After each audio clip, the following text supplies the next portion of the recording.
பூஞ்சோலை மாணவர்கள் அனைவருக்கும் வணக்கம். ஸோ நம்ம இந்த ஒரு வருடத்திற்கான கரண்ட் அஃபேர்ஸ் தொடர்ச்சியாக பார்த்துட்டு வரோம். பார்ட் 1ல் 11ஆம் தேதி வரையும் பார்த்துருந்தோம் இல்லைங்களா, 11/6. ஸோ இது வந்து பார்ட் 2 வீடியோ 12/6 பார்ப்போம். சரிங்களா. இந்திய ராணுவத்தோட புதிய தலைமை தளபதி யார் அப்படின்னு சொல்லி பார்த்தீங்கன்னா உபேந்திர துவிவேதி அவர்கள். மனோஜ் பாண்டே ரிட்டையர்ட் ஆகி உபேந்திர துவிவேதி நியமிக்கப்பட்டார். அடுத்து பாருங்கள், G7 உச்சி மாநாடு எங்கே நடைபெற்றுச்சு அப்படின்னா இத்தாலியில் நடைபெற்றுச்சு. G20 உச்சி மாநாடு எங்கே நடைபெற்றுச்சு அப்படின்னா பிரேசிலில் ரியோ டி ஜெனிரோ அப்படின்ற இடத்துல நடைபெற்றுச்சு. இது ரெண்டுமே முக்கியம். G7 அப்படின்னா இத்தாலி, G20 அப்படின்னா ரியோ டி ஜெனிரோ. அடுத்து பாருங்க, நீல பச்சை பாசிகளை வேளாண் துறை வந்து இது பண்ணியிருக்காங்க. சரிங்களா, பரிந்துரை பண்ணியிருக்காங்க. எதுக்காக அப்படின்னா நெல் உற்பத்தி அதிகமாகும் அப்படின்னு சொல்லியிருக்காங்க. அப்போது வேளாண் துறை வந்து நெல் உற்பத்திக்கு எதை வந்து பரிந்துரை பண்ணியிருக்காங்க அப்படின்னா ப்ளூ கிரீன் ஆல்கேன்னு சொல்லக்கூடிய நீல பச்சை பாசிகள். ஸோ அதுக்கு முன்னாடி இன்னொரு டேட்டா வந்து நம்ம பார்த்தோம் இல்லைங்களா. அதாவது கால்நடைகளுக்கு என்ன தாவரம் பரிந்துரை பண்ணியிருக்காங்க அப்படின்னா அசோலா தாவரம். சரிங்களா, கால்நடைகளுக்கு அப்படின்னா அசோலா தாவரம்.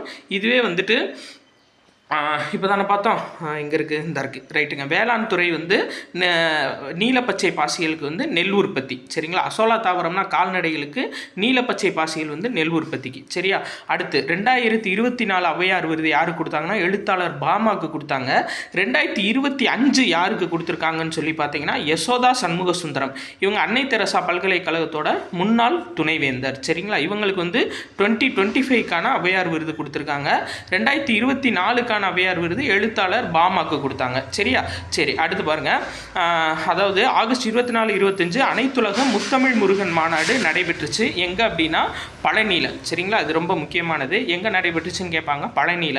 அப்போ முருகனோட அறுபடை வீடுகள் எதுங்க? முதல் படை வீடு எதுனா திருப்பரங்குன்றம், 2வது திருச்செந்தூர், 3வது பழனி. அப்போ இது கேட்கலாம். சரிங்களா, எத்தனாவது படை வீடு அப்படின்னு சொல்லிட்டு 3வது படை வீடு. அடுத்து சுவாமிமலை, திருத்தணி, கடைசி பழமுதிர் சோலை. இதில் வந்து முதல் படை வீடும் கடைசி படை வீடும் மதுரை மாவட்டத்தில் அமைஞ்சிருக்கு. அது ஒரு சிறப்பு. சரிங்களா, திருப்பரங்குன்றமும் பழமுதிர் சோலையும். சரி, அடுத்தது பார்க்கலாம். இது உங்களுக்கு தெரியும், புதுமை பெண் திட்டம், தமிழ் புதல்வன் திட்டம். அதாவது மாணவர்களுக்கு கல்லூரியில் சேரக்கூடிய மாணவர்களுக்கு 1000 ரூபாய் தரக்கூடியது. அடுத்து பாருங்கள், பொது சிவில் சட்டம் அடிக்கடி வந்து நியூஸ் பேப்பரில் வந்துச்சு. யூனிஃபார்ம் சிவில் கோட், இதோட ஆர்டிக்கல் என்ன அப்படின்னு சொல்லி பார்த்தீங்கன்னா 44. அப்போ 4 பார்க்க யூனிஃபார்மாக இருக்கா, அப்போ யூனிஃபார்ம் சிவில் கோடு. சரியா. சரி, அடுத்து ரொம்ப முக்கியமானதுங்க, சென்னை கிண்டியில் உள்ள தேசிய முதியோர் நல மருத்துவமனையில் யோகா இயற்கை மருத்துவம் அறிமுகப்படுத்தியிருக்காங்க. அப்போ ரொம்ப முக்கியமானது யோகா இயற்கை மருத்துவம், யோகாவும் இயற்கை மருத்துவமும். சரி, அதில் மெயினாக பார்க்க வேண்டியது யோகா. எங்கே அறிமுகம் செஞ்சுருக்காங்க அப்படின்னா சென்னை கிண்டியில் உள்ள முதியோர் நல மருத்துவமனையில். சரியா. சரி, அடுத்து பாருங்கள், இது அப்பப்போ சேஞ்ச் ஆகிட்டே இருக்கும், அதனால் தேவையில்லை. அடுத்து பாருங்கள், கார்கிலோட 25ஆம் ஆண்டு வெற்றி தினத்தை பீரங்கி படை பிரிவை சேர்ந்த 10 வீரர்கள் அணிவகுப்பாக பயணம் போயிருக்காங்க. எங்கே அப்படின்னா தனுஷ்கோடியிலேருந்து டெல்லி வரைக்கும். சரிங்களா, ஜவான் ஜோதின்னு சொல்லுவாங்கல்ல, சாகா வீரர்கள் அப்படின்னு சொல்லிட்டு அங்கே வந்து போயிருக்காங்க. அரிச்சன் முனையிலேருந்து ஜவான் ஜோதி வரையும். அப்போ கார்கில் வார் எப்போ அப்படின்னா 1999ஆம் ஆண்டு. சரிங்களா, இந்த 1999 அப்படின்றது நிறைய இடத்துக்கு வருங்க. சரிங்களா, 1999, அதாவது தங்க நாற்கர சாலை திட்டம், அதுவும் 1999 தான். உழவர் சந்தை, அதுவும் 1999 தான். பதிலி வாக்குமுறை அறிமுகம் செய்யப்பட்டது, அதுவும் 1999 தான். கார்கில் வாரம் 1999 தான். ஸோ அதை அப்படியே ஞாபகம் வச்சுக்கோங்க. கார்கில் வாரில் வீரர்கள் சண்டை போட்டுக்கிட்டு இருக்காங்க. அவங்களுக்கு தங்க நாற்கர சாலை வழியாக தான் இங்கே காய்கறி போகும். எங்கேருந்து போகும் அப்படின்னா உழவர் சந்தையிலேருந்து போகும். அவங்களால ஓட்டு போட வர முடியாததுனால அவங்களுக்கு பதில் பதிலி வாக்குமுறை அறிமுகப்படுத்தினாங்கன்றதை அப்படியே கதை மாதிரி ஞாபகம் வச்சுக்கோங்க. சரிங்களா, இது எல்லாமே 1999. திரும்ப பாஸ் பண்ணி கூட நீங்கள் எழுதி வச்சுக்கோங்க. அடுத்து பாருங்கள், மண்ணுயிர் காத்து இன்னுயிர் காப்போம் திட்டம் ரொம்ப முக்கியமான ஸ்கீம்ங்க.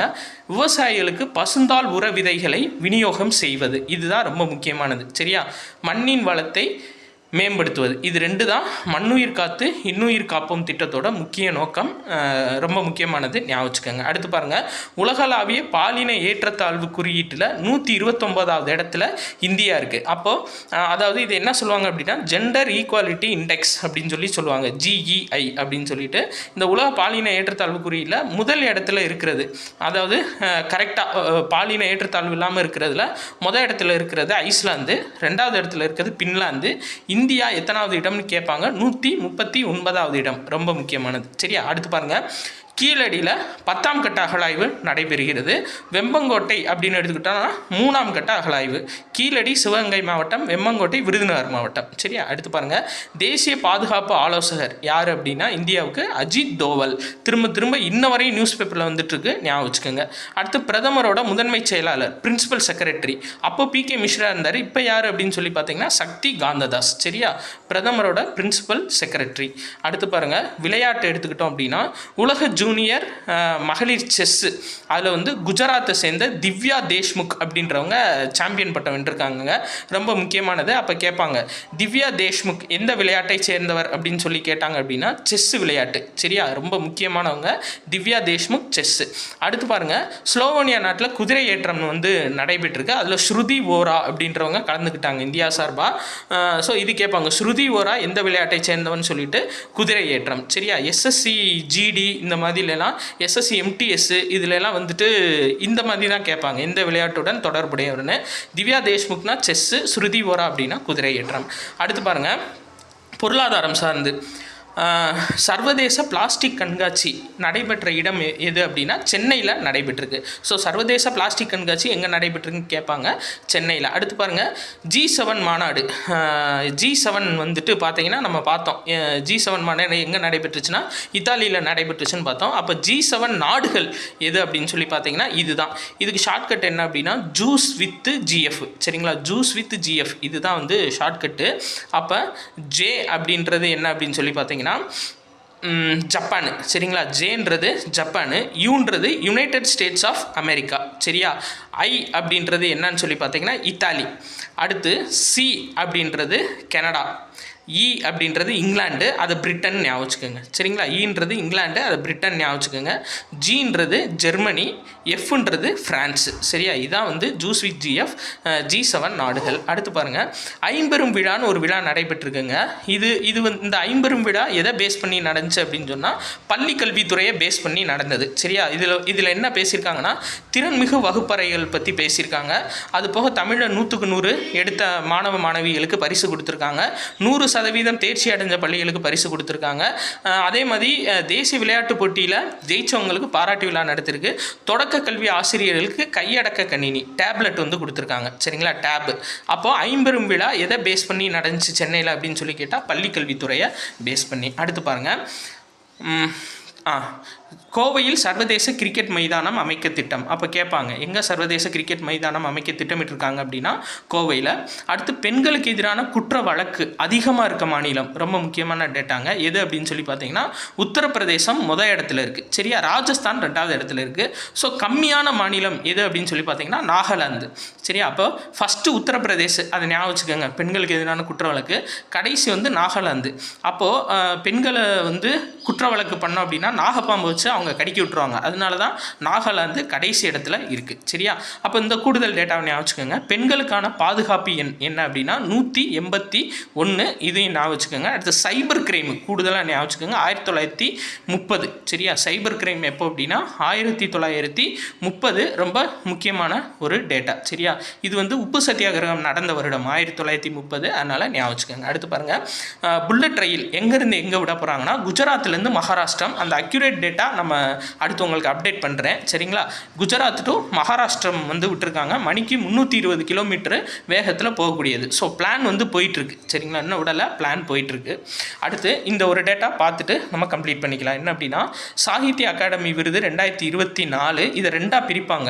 யுவ புரஸ்கார், பால புரஸ்கார்னு சொல்லிட்டு. யுவ புரஸ்கார் யாருக்கு கொடுப்பாங்க அப்படின்னா இளைஞர்களோட படைப்புக்கு கொடுப்பாங்க. 2024 லோகேஷ் ரகுராமன் அப்படின்றவருக்கு விஷ்ணு வந்தார்ன்ற புக்குக்காக கொடுத்துருக்காங்க. பால புரஸ்கார் யாருக்கு கொடுத்துருக்காங்கன்னா சிறுவர்களுக்காக எழுதப்படும் படைப்புகளுக்கு. இது ரெண்டையும் குழப்பிடக்கூடாது. இது வந்து இளைஞர்களுக்கு கொடுக்கறது, இது சிறுவர்களுக்காக எழுதப்படும் படைப்புகளுக்கு கொடுக்கறது. யாருக்கு கொடுத்துருக்காங்கன்னா யூமா வாசகிக்கு கொடுத்துருக்காங்க. இவர் வந்து ஒரு ஆண்ங்க. சரிங்களா, மாரிமுத்து இவரோட இயற்பெயர். புத்தகம் தன்வியின் பிறந்தநாள்ன்ற புத்தகத்துக்காக பால புரஸ்கார் கொடுத்துருக்காங்க. பரிசு தொகை எவ்வளோ அப்படின்னா 50,000 ரூபாய். அடுத்து ரொம்ப முக்கியமான டேட்டா, இப்போது எஸ்ஐ வேறு கால் ஃபார் பண்ணியிருக்காங்க, இது கேட்கலாம். பெண்கள் தமிழ்நாடு காவல்துறையில் சேர்க்கப்பட்ட ஆண்டு எது அப்படின்னா 1973. அதோட 50வது ஆண்டு கொண்டாட்டம் 2024 வந்து கொண்டாடி இருக்காங்க. அதாவது சேர்ந்து கம்ப்ளீட்டான ஆண்டை. சரியா? அப்போ பெண்கள் காவல்துறையில் சேர்க்கப்பட்ட ஆண்டு எதுனா 1973. சரியா? சரி, அடுத்து இத்தாலியோட பிரதமர் பேர் ஞாபகம் வச்சுக்கோங்க, ஜார்ஜியா மெலோனி. அடுத்து தென்னாப்பிரிக்காவோட அதிபர், அவர் பேர் என்னன்னா ராமபோசா. இவர் ரொம்ப முக்கியமானவர். ஏன் அப்படின்னா இவர் வந்து ஜனநாயக முன்னணி, இதுக்கு முன்னாடி வரையும் இத்தனை வருஷமாக ஆப்பிரிக்க தேசிய காங்கிரஸ் தான் ஜெயிச்சிட்டு இருந்துச்சு. ஃபஸ்ட்டு டைம் ஜனநாயக முன்னணி ஜெயிச்சிருக்கு.